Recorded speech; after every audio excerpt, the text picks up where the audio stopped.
Right, so for today's planting, I am yet again attempting to recreate something that is in my grandmother's garden in the UK. In the event of her passing, I just wanted to honour her by planting some trees that she has. And one of the most prominent trees in her garden throughout my life has been a lovely magnolia tree. And unfortunately that did die a few years ago, and it got blown over in a storm when it was not a very healthy tree.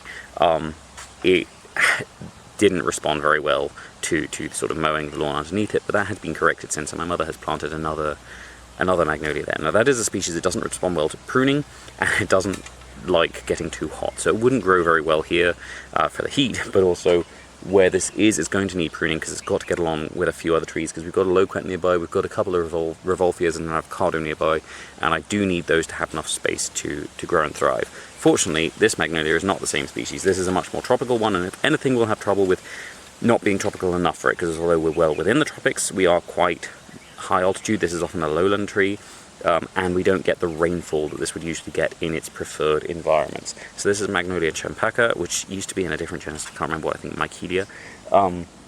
It's usually just called champak. It's often used in perfume. I think the fruit can also be eaten, which was not the case for my grandmother's magnolia. But this is a truly tropical tree. It does get much larger, and it responds very, very well to pruning. In fact, it's often coppiced for timber.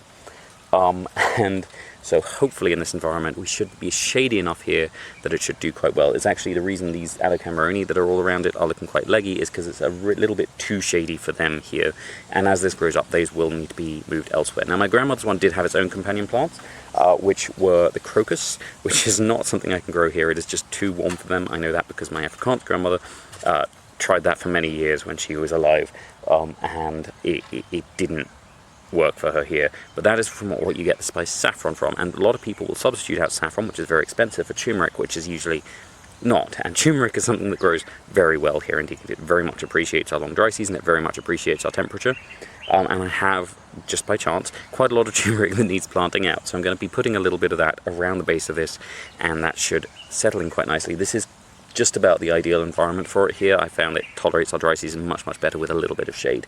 And that should be everything for today, so thank you very much for watching. I hope you have enjoyed it, and if you haven't enjoyed it, thank you for watching anyway.